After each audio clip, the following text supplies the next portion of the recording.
السلام علیکم ورحمت الله وبرکاته. خدای دې وکړي چې جوړ او روغ به یاست.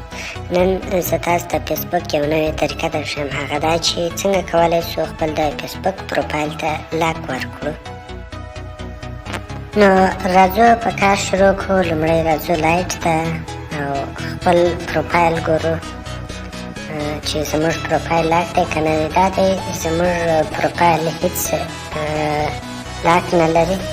نو راځو په طریقې باندې شروع کړو. دلته په دغه مینو باندې کلیک کوو، لاندې راځو او بیا لنګویج انتخابوو.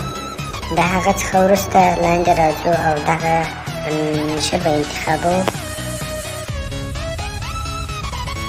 کله چې مو ژبه انتخاب کړه بیا خپل پروفایل ته راځو، ریفریش ورکوو تر څو هغه ژبه صحیح شي. بیا وروسته دا درې ټکي باندې کلیک کوو، بیا د ګارډ علامې باندې کلیک کوو، وروسته دا لاندې شنه خط باندې کلیک کوو او د هغه څخه وروسته دلته وایي یوازې ستاسو انډیوالان کولی شي چې ستا عکسونه، پوسټونه او سټوریانې ستا خپل په پروفایل کې وګوري او دا هم خپله د پروفایل د لاک یو ګټه ده. وروسته برته شاته راځو او برته ژبه برته انګلیسي ته اړوو.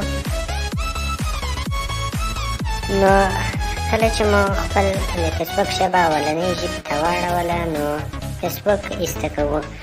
که چیرې تاسو زموږ چینل نه وي سبسکرایب کړی، چینل سبسکرایب کړئ، ویډیو لایک کړئ او له خپلو ملګرو سره یې شریک کړئ. یو ځل بیا راځو خپل فیسبوک ته لایټ خلاصوو او خپل پروفایل ته ځو.